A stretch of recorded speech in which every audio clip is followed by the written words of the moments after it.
Okay, rear choke pulled back is when my opponent tries to rear naked choke, but they're pulling me backwards. So height matters on these.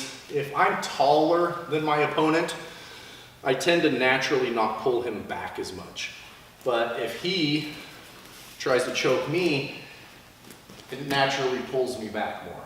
So height plays a big role, but also I think people just naturally are gonna pull back.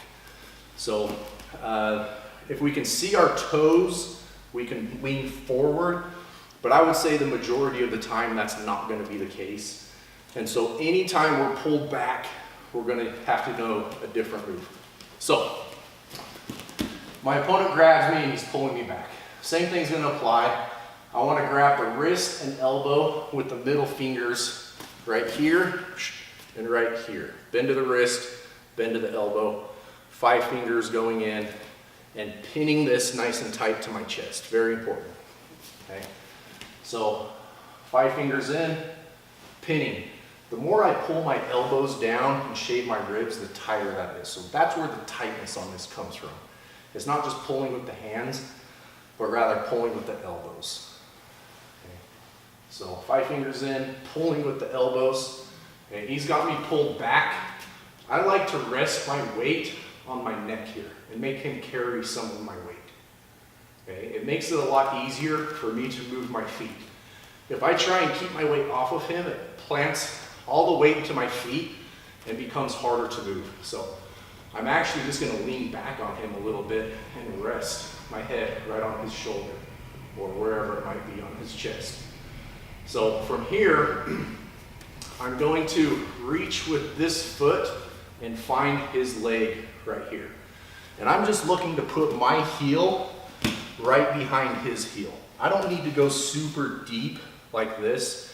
You probably won't be able to anyways, but especially for training purposes, anytime we go back of the knee to back of the knee, it really increases the chance of injury to my partner's knee, because if he falls here and this foot stays planted, it'll tweak his knee, okay?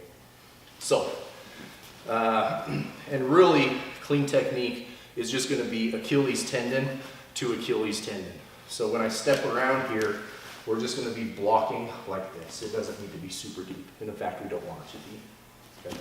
So I'll show the move here that we've got to this point, and then we'll break it down. So I'm just finding the heel, stepping through, bending and tucking the shoulder. Okay. So just like on the last rear choke defense, we bent and tucked the shoulder right at the last second. We're gonna do the same. So opponent grabs immediately, catching the wrist, catching the elbow. If he gets the elbow in line with the chin and the wrist back, that's where this choke tightens, okay? So we're preventing the wrist from going deep, and we're preventing the elbow from getting in line with my chin. The more I pull that away from the neck, the safer I am. Letting him pull me back, leaning the weight on him, I can shift my feet to this side, and I'm finding the heel with mine. This foot's gonna step around, okay? You can see I'm leaning my weight onto this side. That'll make it easier to move, okay? If I need to, I can baby step this foot around, but ideally, we can just go in one step. So you can work your way up to that. Baby stepping's fine, but if we can get it in one smooth step, you can see how I'm really leaning on the shoulder, step. And I want our feet to be right in line with each other, okay? If I'm out of alignment, I'm not gonna be able to drop him as easy. So I'm stepping so that our feet are basically right in line. Keeping this pinned to the chest, I'm gonna bend and tuck the shoulder, okay? What this does is creates a little American arm walk of sorts.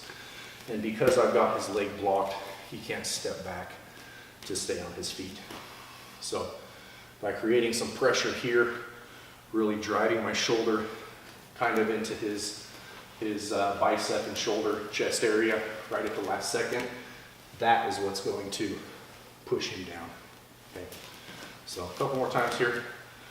Immediately catching, most important part, finding the heel, leaning into it, stepping through if you need to. Once I'm here, I'm finding my center, okay?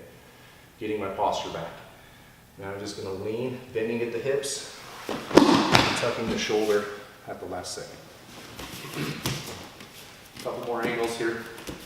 Immediately catching, he pulls me back, resting on him so that I'm light in the feet, stepping around, heel to heel, step through, regain my posture,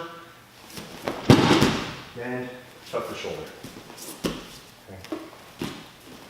Here, immediately catching that wrist, pinning, resting on my opponent, finding the heel, stepping through, regain my posture, bend and tuck. Okay. Neither of these have to be fast. In fact, the slower you go on pretty much all the self-defense, the better.